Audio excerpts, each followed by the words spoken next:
All right. Well, good afternoon, everyone. For those of you that don't know me, my name is Patrick, and I'm the Distance Education Coordinator here at CRC.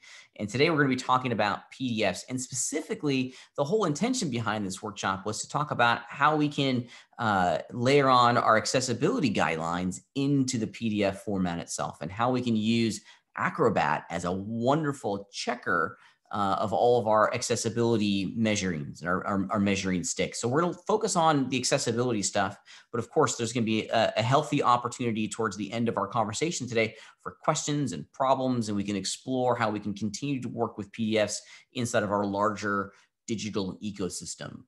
Sound good? There's only a couple of us in here today, so if you have a question, interrupt, barge in. I'm a classroom instructor more than I am a coordinator, so I definitely appreciate the answering questions the moment that you have them. It's no ego on my side. I do find it a little bit of a challenge to manage, a screen share, participants, and a chat window all at the exact same time. So if you chat something to me and I'm not getting back to it immediately, just go ahead and interrupt me. I'm not going to mind one bit.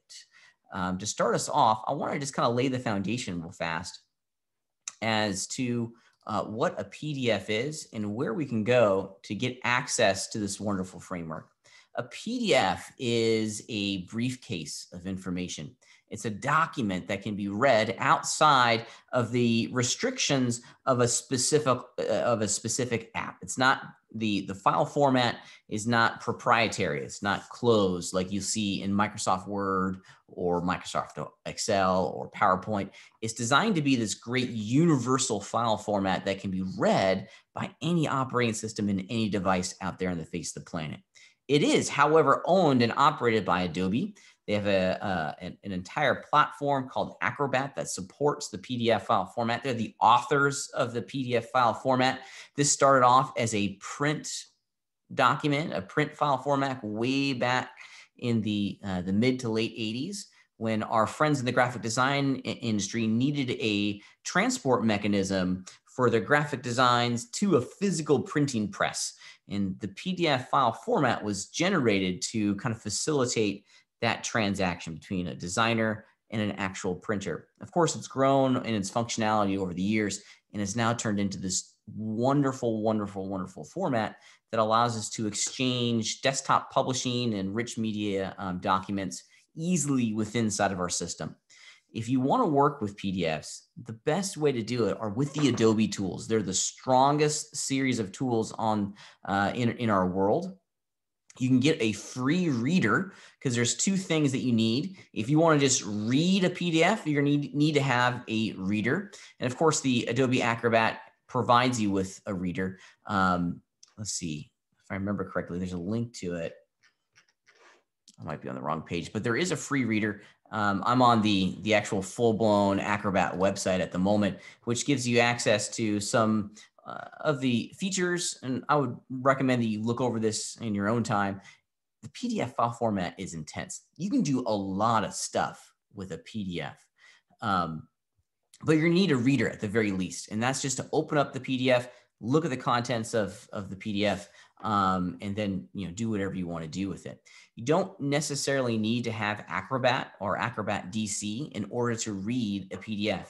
As I mentioned before, you can work with PDFs or you can read PDFs at the operating system level. The Mac operating system and the Windows operating system natively support the PDF file format. So you don't necessarily have to have a reader. I work on a Mac and I can just look at a PDF using the preview app. I don't necessarily have to open it up inside of Acrobat if I don't want to. Same goes for Windows and the Chrome OS. They have a tremendous amount of support for the PDF file format. It really is, in many cases, almost the largest cross-platform file format out there. Really, it's supported by everyone. Microsoft Word and PowerPoint, these are proprietary applications owned and operated by Microsoft. They almost require you to have an active version of Word just to see the contents of a Word doc. Not the same when it comes to PDF. It's a little bit more open, which is really kind of cool. Now, our conversation today is really going to take a look at how we can work with the PDF and ensure that we're making them accessible. And this kind of translates and transfers to almost to every layer within inside of our institution, from the president's office all the way down to our instructional assistants, and especially for us in the classroom itself. These accessibility guidelines should be layered in onto every document that we create, including PDFs. From moment one, we should always be striving to ensure all of our documents can be seen and understood and are accessible to everyone. So I want to take a look. I want you to show you the accessibility checker inside of PDFs. Often, and I apologize, I screen shared the wrong thing. Let me just screen share my desktop here real fast. Okay. All right. So often what we start with is a Word document, not too dissimilar to this. And if you'd like to have a copy of this Word document, just shoot me a message inside of text or inside of chat. This is a document that we use in our online teaching institute to help people understand and learn how to remediate their own documents to our accessibility guidelines. And so there are intentionally problems with this document. This is our problem child, and we need to go in and make some fixes to it. So oftentimes our documents begin here. You don't necessarily have to create everything inside of Acrobat. It's a really great practice to start here inside of Microsoft Word, an application purpose-built for desktop publishing, and then to create a PDF after the fact. And that's what I'm going to do here. So this is our starting point. It's a Word document. Our starting point could be an Excel sheet, a PowerPoint presentation. It could be any number of things. Our starting point could just simply be a picture, right? We're going to take this document into Acrobat, and I'm going to focus all of my energy and attention on Acrobat today, because Acrobat has the most comprehensive set of tools when it comes to ensuring that our PDFs meet our accessibility guidelines. They also include a whole lot of learning materials that will help you remediate your PowerPoint or your PDF to meet those accessibility guidelines. So it's a fantastic tool set, one that I can't recommend enough. We provide access to Adobe Acrobat to ourselves, to our faculty and staff, through the CRC IT page. And let me just cruise over there real fast. So if you want to get Acrobat, and you should, I can't recommend it enough. If you go to the CRC main webpage, and then under the employees section, where you want to go is this information technology page under the campus services menu. And then simply the fastest way to do it is that you just want to contact IT. They'll be able to provide access to all the Adobe apps as we continue to work from home. If you're, Acrobat is one of those that I think every station inside of our campus should have access to and should be installed, because Acrobat is it's the best in my opinion, and it's really quite good. It's free for us in Los Rios. If you're faculty and if you're staff, it's free. We don't provide free access to our students, unfortunately, but oftentimes our students are just going to need the reader. That's all they need. For us as the authors, as the creators of the PDFs, there's some additional tools, especially the accessibility tools, that we need to have access to. So I've just launched Acrobat. Over the years, Acrobat has changed its name. It used to be just called Acrobat Pro, and then Acrobat Pro 1, 2, 3, 4, and 5. And then they went to Acrobat X, I think, for a bit. And now we're on Acrobat DC. And really, I have no idea what DC stands for, so I apologize. Does anyone know what DC stands for? It's Acrobat. That's all that matters for me, right? So when you first launch— I don't have a question, or actually, I don't know the answer to DC, but I do have a question. This is Irma. So students have to fill out fillable PDF forms and send them back to us. Okay. So that's one of the features that they're going to need access to. Right. And you can do that in the standard Acrobat Reader. Really? I didn't know that. Okay. Yeah. And if you have fillable PDFs, have them download Acrobat Reader. They can do that inside of Acrobat Reader.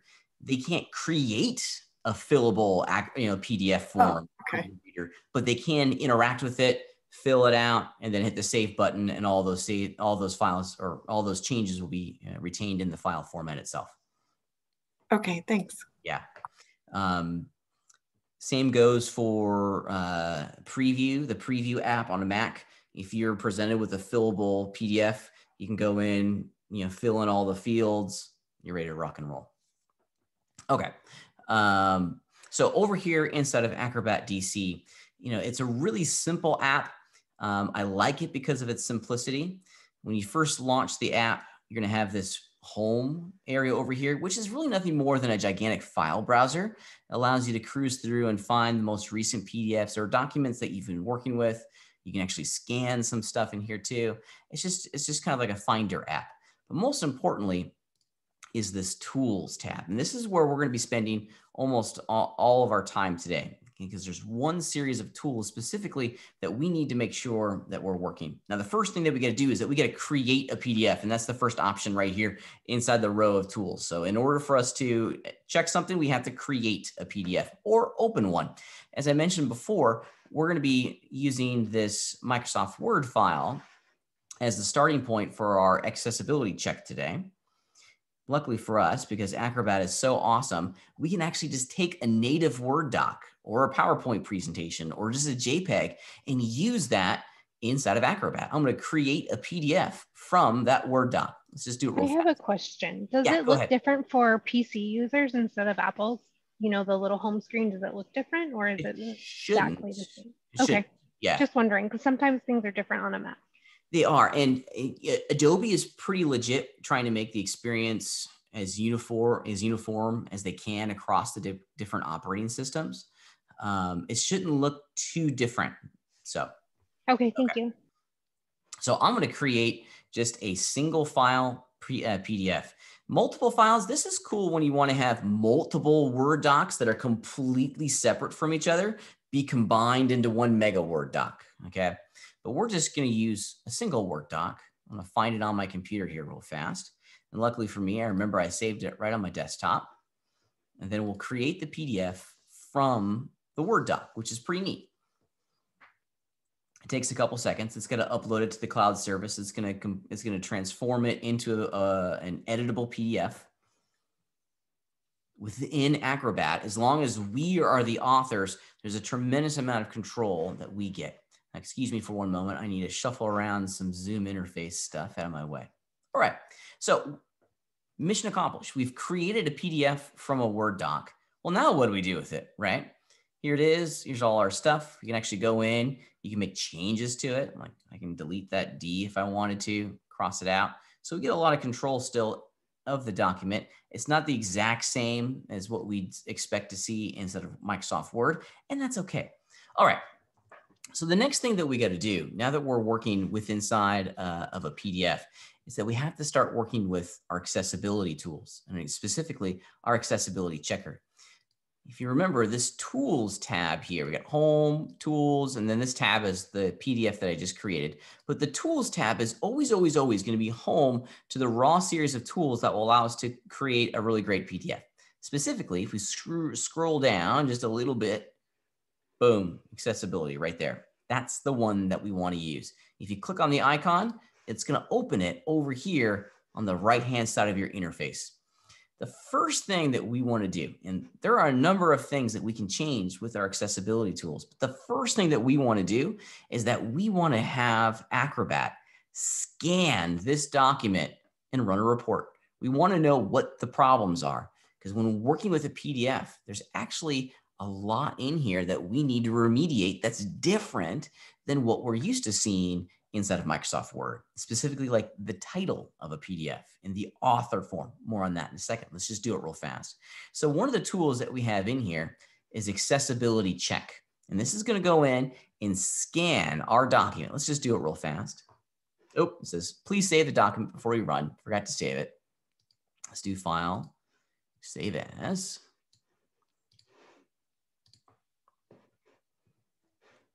And I'm just going to do, there we go. We'll save the document. There we go. Now we can do the accessibility checker. And check it out. This is pretty great. These are all the different things that it's going to do as it goes in and physically looks at each one of the items inside the PDF. It's pretty comprehensive. And if you do this, you're really creating a PDF that's built on bedrock. let's just do this, the check. Just takes about a heartbeat for it to run and process all of this stuff and check it out. It's found some problems. Actually, it's found a lot of problems with inside my document itself. So once you run the report, or excuse me, once you run the check, you get this simple little report that tells you what's wrong. And it's going to put the things in bold that need to be fixed. So here's all the things that it successfully has completed, which is great. Green means go. The ones with the question marks, we're going to have to go in and manually check. The logical reading order, we'll talk about that here in a minute, is something that I'm going to need to check. Now the title failed. Well, how do we fix the title? Well, this is why you want to work with Acrobat, because Acrobat's going to help you out.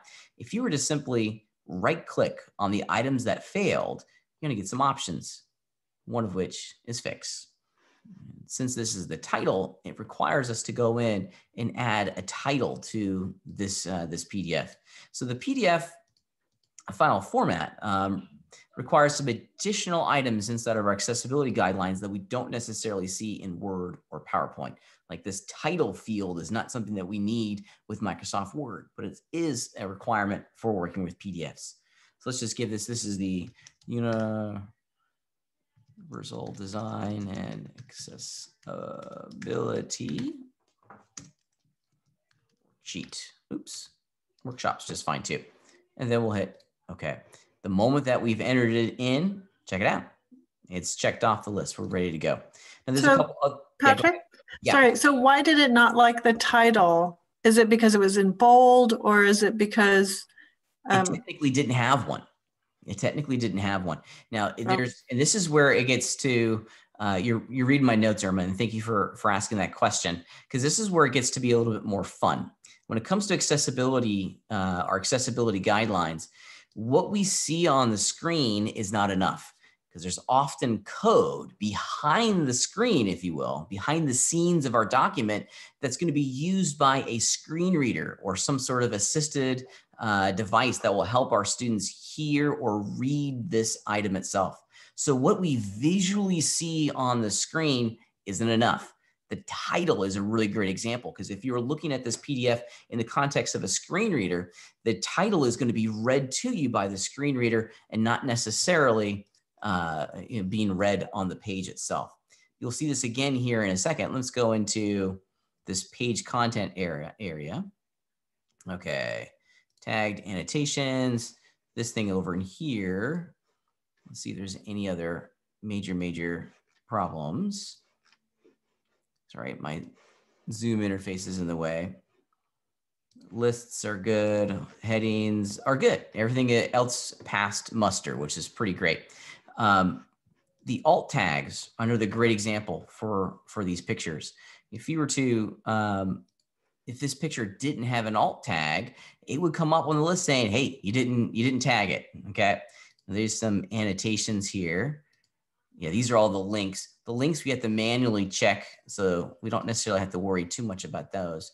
But generally speaking, the items in the list here are things that we need to take a look at.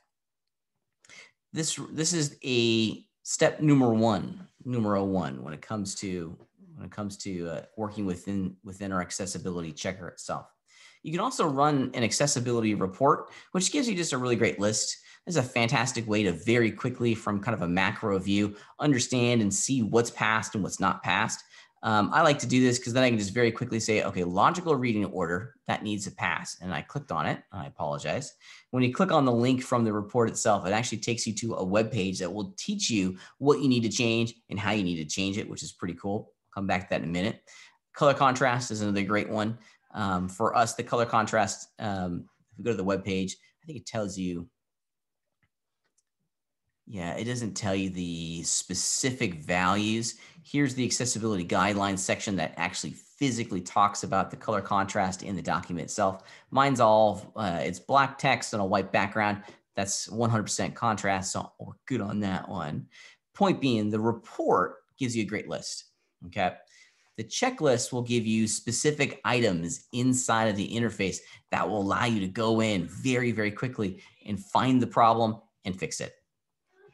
Okay, let's go back into the report real fast. Clicked on the wrong one, and make sure that we haven't missed anything from the report. Now, from time to time, when you're fixing things, I'm just going to close these up. I apologize. Whenever I fix something, I always do the check again. Sometimes, believe it or not, it's not perfect. Yep. Okay, good. It didn't come up with anything new. Tagged annotations. Let's see which annotations, and then in the document, the logical reading order. The logical reading order, it really has everything to do with how the computer or how a screen reader is going to consume this document. If we have proper headings on all of these categories, it's going to look at those headers, look at the code that defines this as a header, and then it will follow that order. Because behind the scenes here, all of these things, these titles, these aren't just like big fonts, right? Inside of Microsoft Word, we actually used headers to describe all of this, and we got a thumbs up for the headers in here, which is pretty cool. Okay, so things are looking good. I'm a happy camper with this, generally speaking. I did everything is working okay enough. If there was massive problems, then the checklist is going to alert me to those problems themselves. Okay. One of the things that I would recommend that you try to avoid as much as you can is this auto tag document. In the accessibility tools, this is going to scan and the computer is going to guess as to what some of these elements are. And it doesn't do a very good job. It's going to use its own interpretation of our content to tag all these elements on the back end of our document. So this is not usually something that I go with. The reading options, this is something that you saw in my report. Since I have wonderful headings, these are H1, this is an H2, it's using the tagged headings to define the structure of the page itself, which is pretty cool. Okay. I don't have Patrick? Yeah. Oh, sorry. Yeah. I don't know if we've had like a Microsoft Word training, but that would be a good idea for next time, is to actually show how those headers work. Because I've done that with the table of contents. So, but someone who hasn't done that, they're not going to know what that is. Right. That's right. That's right. We haven't done anything publicly facing with Microsoft Word. In our online teaching institute, we prepare our faculty pretty heavily for use of headers. But I think you're right. I think we should do more of that stuff across the knowledge. For classified, exactly. Yeah, for sure. Yeah, thanks. For sure. I think that's a great suggestion.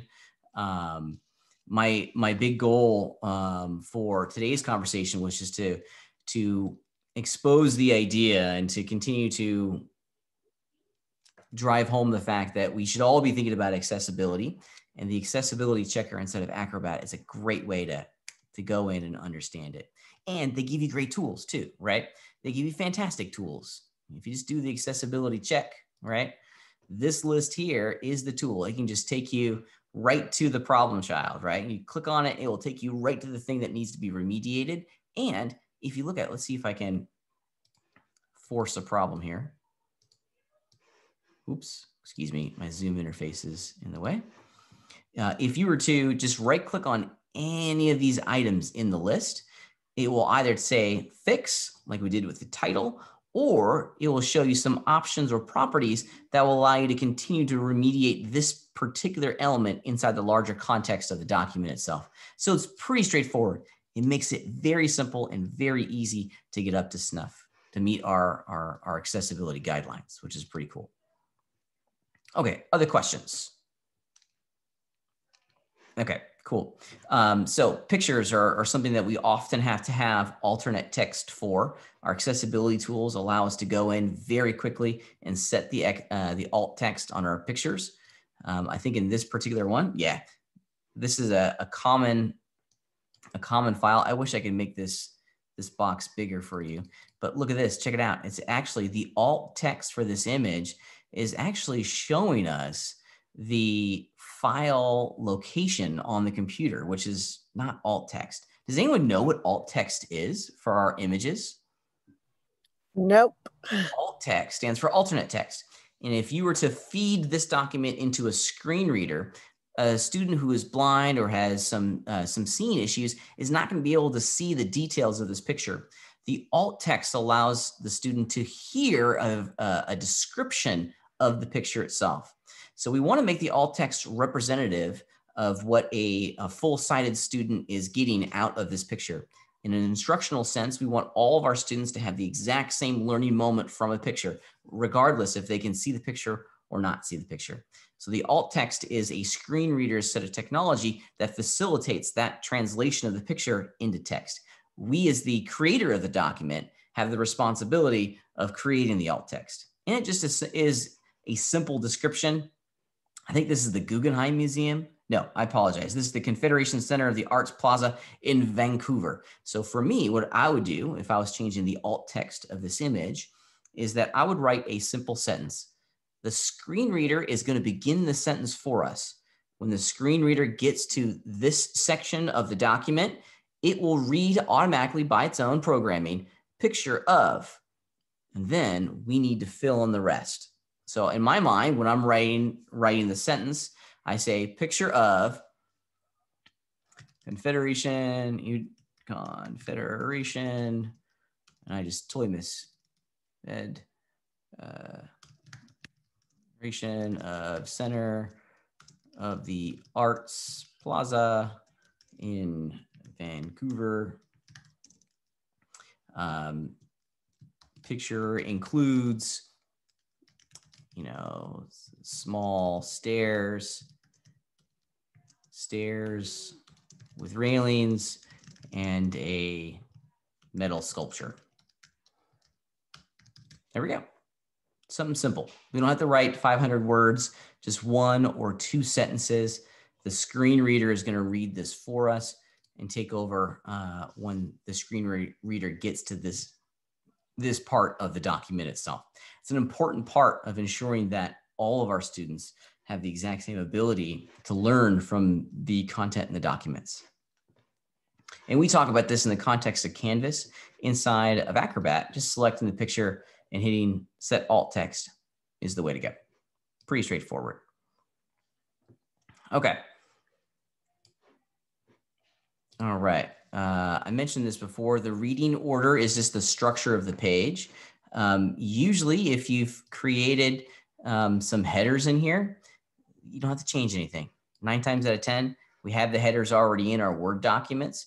That creates the programmatic structure of the document itself. And this just kind of confirms that. If it's way out of whack, then we got to go in and add headers. All of my stuff have headers in here already, so we're good to go. So this is a pretty robust series of tools right here inside of Acrobat that gets us up and running with our accessibility guidelines.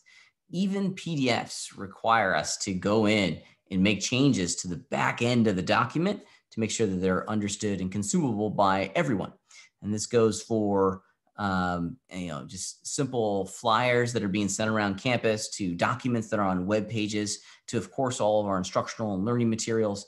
It really is a pretty huge system of expectations for all of the documents that we create across the college.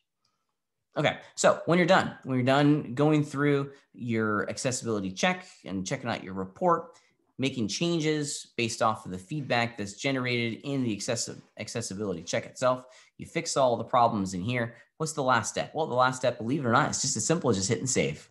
Any change that we make within inside of a session will be preserved once we hit that gigantic save button and we're up and running. It really is that easy. Whenever we make a PDF, we got to run it through, at the very least, the accessibility checker. For example, I was making a PDF the other day, and it was, I think it started off in Google Docs, and I made a PDF from Google Docs, and I ran it through Acrobat real fast, and lo and behold, I had a couple different things, a couple alt tags and the title that I needed to change. And luckily, this accessibility checker just takes 2 seconds to run, and it gives us all the information and the tools to update the PDF to meet the guidelines, which is pretty cool. And now we're ready to distribute it. We can send this out across the world, and we're not going to have to worry about anyone not having access to the content of our document. Okay, questions, comments, concerns. I know that you guys probably have a zillion questions on your mind when it comes to working with PDFs. They are complex. I know that the accessibility stuff can be an overwhelming conversation. The accessibility checker inside of Acrobat tries its best to make it as easy as it can.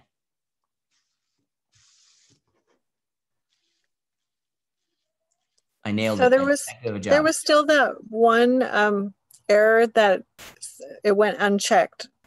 I forget which one it was. Can you go back in there? Let's jump in. I apologize. Okay, and let me jump back into my screen share. That way you guys can see what I'm seeing. It was the tagged annotations failed. Tagged annotations, yeah. Let's jump in and see what these are. This is a URL. So this is a link. And this link is okay. And it's okay because I can see it's got the correct underline. It's a different color. You know, it's not the best written web link. If you really want to meet the 100% accessibility guidelines, we shouldn't be putting the physical web address in the paragraph itself.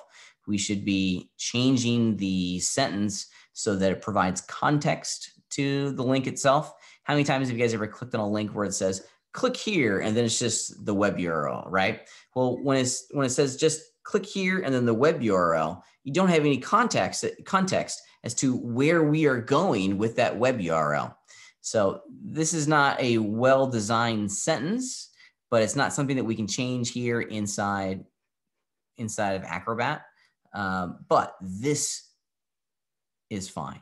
This is working because this is just going to take us to another web page, which is absolutely fine. So I don't understand why it's failing it in this particular sense. It's not failing. Yeah, it just doesn't like it for some reason. If we were to go back and look at the report, let's see what it says.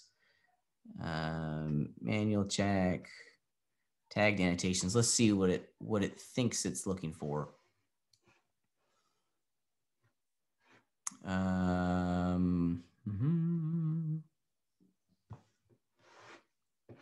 Yeah, so it wants us to go, it's contextualizing it. If we were to, yeah, that's odd. I'd have to do some more digging on this specific one. Excuse me, clicked on the wrong button. I always forget, it's over here. Let's do this. Let's look at the options. Now, these are just the accessibility checker options. It's not giving us the, yeah. If we how about explain, or can we click on the explain? Or yeah, did you already do?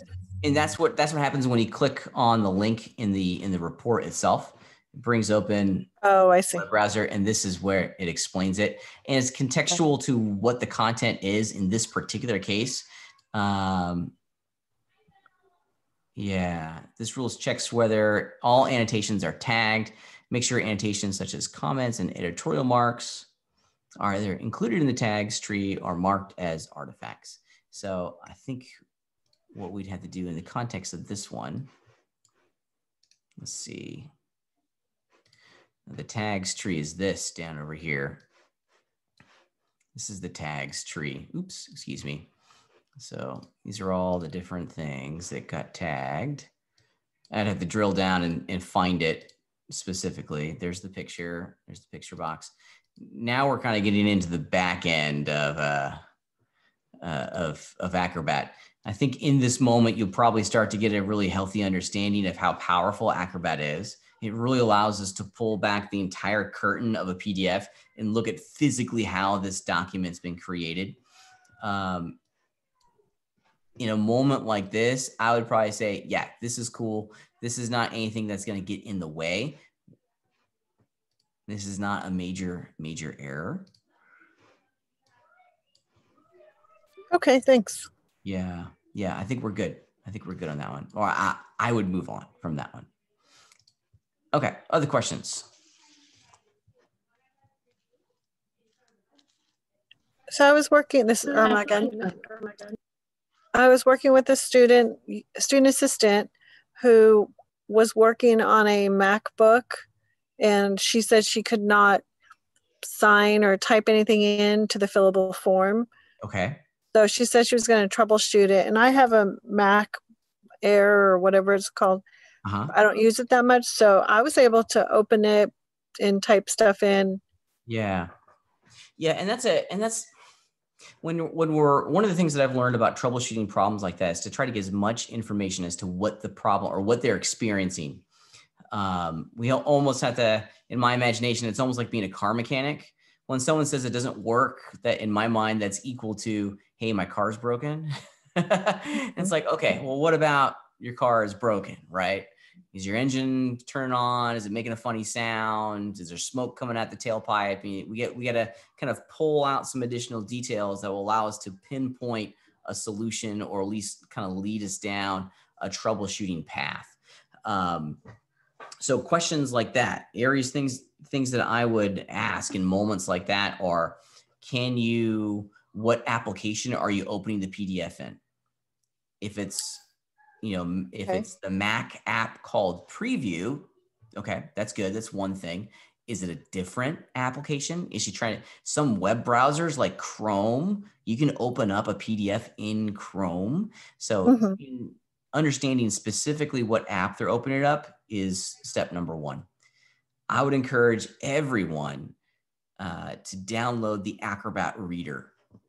Acrobat Reader is free. It is the first party officially supported app from Adobe that allows us to work with, I'm going to screen share it here. That allows us to work with PDFs. So that's number one. And if you just go to, get.adobe.com/reader, you can download the Acrobat Reader, which is free. Acrobat Adobe Pro DC. This is the app that I was just working in. You're gonna have to pay for this, okay? And luckily for Los Rios, they give it to us for free. It's one of the apps that is provided to us by CRC's IT. But the Reader's free. It's been free since day one. So that would be step number one in that particular situation. Shoot, I think you can even open a PDF inside of Microsoft Word. This is where it gets real challenging real fast, is that the PDF file format is become such a popular format that a lot of apps are natively supporting it and they allow folks to open it up. However, once we go outside of Acrobat Reader, basically, where it's the wild, wild west, you don't really know what's going on until you start getting some info. Yeah, some of the problems that we've had is, so I'm able to open up a PDF that's fillable, and I see the contents or the text. And then when I go into the VPN, suddenly it's blue. I can't see those. So the workaround is to save it and then open with Edge, of all things. And then I can see the contents again. So sometimes, so it's kind of frustrating. Yeah, I would imagine not having to VPN into any of our college services. That seems like the thing that's different. Yeah, we do that just to save the file. Once we're done with it, we just need to put it on the S drive. But then other times, there's nothing wrong with the form. We can see it and file it away. So there's some glitch somewhere that's causing it. And it may be where all of the data for the PDF is being saved. And I wonder if that information is not being pulled correctly across the network when you're VPNing in to the S drive. Right. Yeah, it's just tricky. It just happens every now and then. That's funky for sure. Yeah. That's weird. Not normal.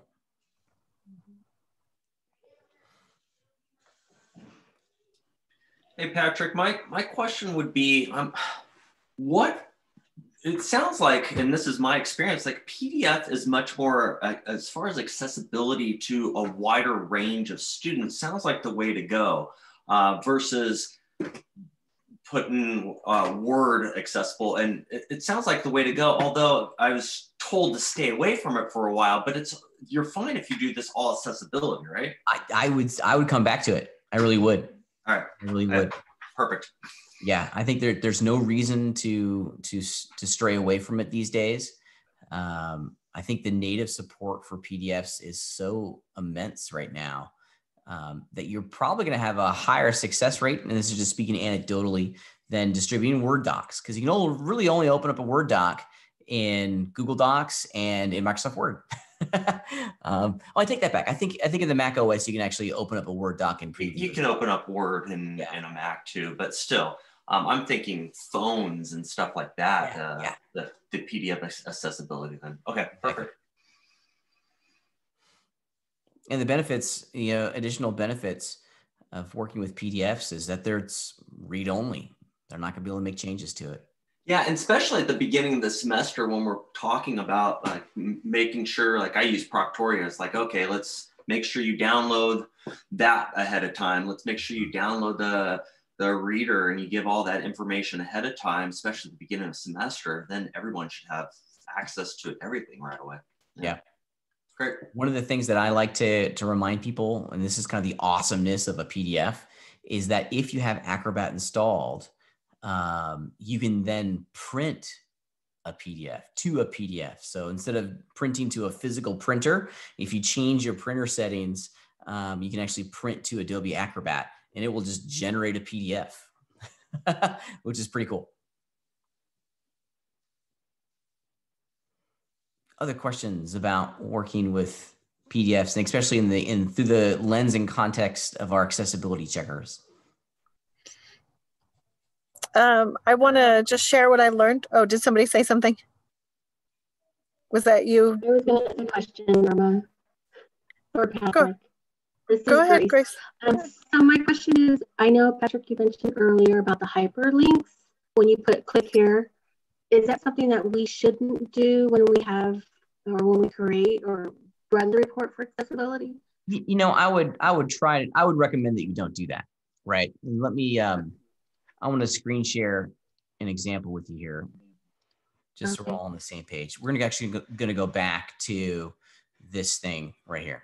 Okay, so this is the link to the National Disability Authority Center for Excellence in Universal Design. And then they have the web URL right there. What I would probably do is something like this. And let's just make an easier example. So this is, a lot of folks do this when they're writing web URLs. They say, check out this video, right? And then they have www.apple.com, whatever, right? If you want to make the link truly accessible, not ape.com, I apologize.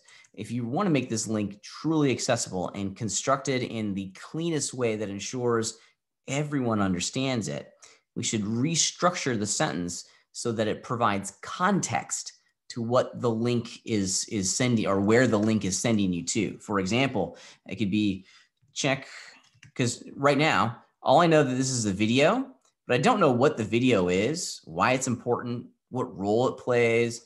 You can say, I have created a video on using the accessibility checker in Adobe Acrobat. There we go. Okay. If this is a sentence, if you check it out the way they've written it, we know just from the words, this is a video. Well, what's the video on, and what's about the accessibility checker inside of Adobe Acrobat? I would make this the entire web URL itself. I'd make this the hyperlink. www.apple.com. There we go. So we want to put the link inside of a sentence as much as we can. The physical, web address is not really important, right? Anyone can get access to the web address. If you hover your mouse over any link, you're going to get the web address. It's an understanding of where this document is taking us that's important, that makes it truly accessible. I apologize for questions. I'm sorry, can you repeat yourself? You were breaking up. Oh, that makes sense. It's just basically providing the context of the URL. Yeah, that's what makes it accessible. And in the context of a screen reader, what a screen reader is going to do is that they're going to read up to right about there at the end of that A. And then it's going to say web link, www.apple.com. Okay, so the screen reader is always going to give the listener of the of the document, the web URL as well. So if we have it in there twice, like this one down over here, this is going to be a big headache for someone who's listening to this document in a screen reader, because it's going to say excellence in universal design, web link, http://universaldesign.ie, end web link. And then it's going to read this sentence again, because it's going to always read the text that's on screen. Does that make sense? Okay. Other questions about PDFs? I'm here to help point you in the right direction. Not so much a question, Pat, but I wanted to share with you the share link. I experimented with it yesterday. So I did like a screenshot and saved it as a PDF for a form, one of our fillable forms. Okay. Actually, it's through e-services. So I went ahead and shared that with another employee, and she was able to get an email saying that I had shared this document with her. Okay. So I needed to send it to her. So by sharing it, she was able to go and open it and then process that form, if you will. Okay. So I thought that was pretty cool. I thought, it saved me from having to save it, send it as an attachment. It was a lot quicker, I think. And this was inside the tools in Acrobat? Yeah, it was over to the right. I don't even remember how I found it, but I thought, let me try this feature. What happens if I say share? Yeah, let's check it out. I'm curious now. So let's try opening. Yeah, it was a fillable. It was not a fillable form, because these forms come in as through e-services. Yeah. And then we have to go in and approve them. And then we still need to capture that information in order to process it. Mm-hmm. So I just do a snip or a screenshot. And then I have to, which puts it, I think, in a PNG or something. Yep. But I still have to, yeah. So. Yeah, this is, I've never done that, but this sounds really great. Being able to go ahead and remotely through the cloud. Try to share it and then see if my name comes up. Yeah, type in Lopez or Lopez-I. I'm a -I. Lopez-I. Wow. My computer may not be scanning the correct registry. I'm on a personal computer, not a work computer. Oh, I see. So. Yeah. So anyway. Yeah, that's where it's at. It's great. If you look at the number of tools that are in Acrobat, it's fantastic. It really is. It's full featured. It's got just about everything that you need. I was playing around with this optical character recognition stuff before. This is neat. It goes in, you scan a page, and then it will turn it into editable text using the OCR technology. It's really great. It's really great. So there is so much inside of Acrobat that it would be impossible for anyone to be able to distill this down into even an 8-hour workshop. We couldn't do it then. However, if you do want to learn more about Acrobat, I recommend that you jump in. Adobe's got a whole series of wonderful, wonderful learning resources on their website. In addition, the thing that I can't recommend enough is the Vision Resource Center through the State Chancellor's Office. And let's just go over there. Are you guys familiar with the Vision Resource Center? So I just did a Google search for Vision Resource Center. The State Chancellor's Office provides us access to a number of different things, including all of the LinkedIn learning tutorials. And if you're not familiar with LinkedIn Learning, it used to be called lynda.com. And there are thousands and thousands and thousands of learning videos and programs and full-on courses that you can take on just about anything that's media related, including Acrobat. Actually, let's just check it out real fast. This is how I worked with it. I always go to LinkedIn Learning, because then I get to peruse the catalog, the library really fast. If we go into browse, let's just search for Acrobat. Yeah, here it is. Boom, essential training. Look at this, 2 hours and 33 minutes right there. And it's free for us, which is pretty cool. You have to go through the Vision Resource Center first So you have to register if you're not already in. The registration, I think you have to use all of your Los Rios registration, excuse me, Los Rios username and password. It cross-checks it with the database to make sure that you're an active employee. And then you get access to all the LinkedIn Learning stuff. Let's see, I think it saved all of my stuff. Los Rios, go. Yeah, and then it goes into this learning. Oops, this learning. Okay, and then if you go to Learner Home, I think this is where it takes you to the link. Yeah, one of the things I've also learned about using the Vision Resource Center, if you log in and then jump over immediately to LinkedInLearning.com, a little pop-up will appear that says, it looks like you're logged into the Vision Resource Center at this web address. Do you want to connect LinkedIn Learning to that database? And if you hit yes, you never have to sign in again in the Vision Resource Center to get access to all the LinkedIn Learning stuff. It creates a single sign-on instance for us, which is pretty cool. So I can't recommend this enough, because these guys and gals are professionals. They're going to teach you everything you need to know about this and just about any of the other desktop products that are out there. So check this out. It's a good resource. It's kind of a hidden gem inside the California Community Colleges system. So check it out. All right, other questions? No, I've done that good of a job? Yes. Okay. I think I'm good. I got all my questions answered.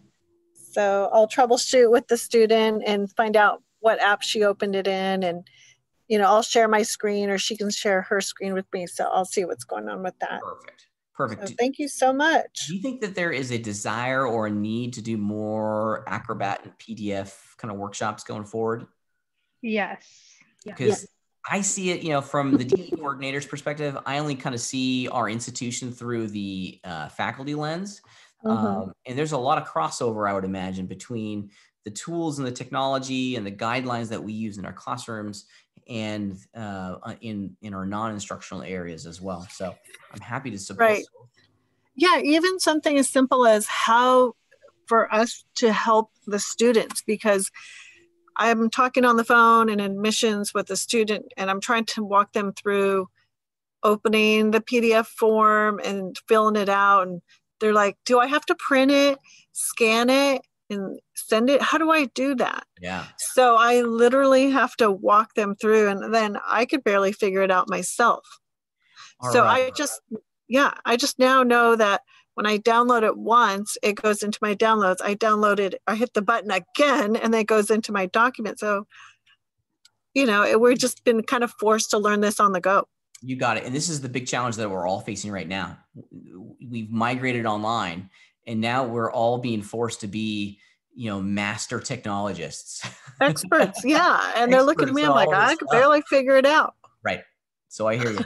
Well, I'm here to support the entire college in any way that I can. So I'll work with the professional development committee and see if we can do more of these workshops. From the instructional perspective, accessibility is a huge part of our workload. It's one of the big areas that we're required to meet. But other areas in our campus could benefit from that exact same conversation. So we'll continue doing it. Great. Thank you. It's Michelle. I'm late to the game, but I got valuable information just being late. Okay, great. No problem. I'm going to contact you probably next week, because I think I need, there's some, I think is it Google or Canvas. I wanted to check in with you, but I will, once I wrap my head around exactly what I need, I'll be in contact with you. Or even if you don't have your head wrapped around it, that's fine too. We'll figure it out together. Okay. So, and I know you have your open, you have open hours, office hours. I'll email you and we'll get something set up. I figure that might be the best thing. Or just stop on by the drop-ins. I'm here to help. It's open for the entire college, so it doesn't matter who comes in. Even if you just want a friendly face to say hello, that's fine too. And yeah, I'm a hot mess right now. Woo! So you're not, so don't worry about it. Yeah. All right. Thank you. And yeah, I'll yeah, because I know I've got something to go to, but I will thank you so much. That was awesome. All right, we'll talk to you later. Thank you. Talk to you later. Okay, bye. Bye.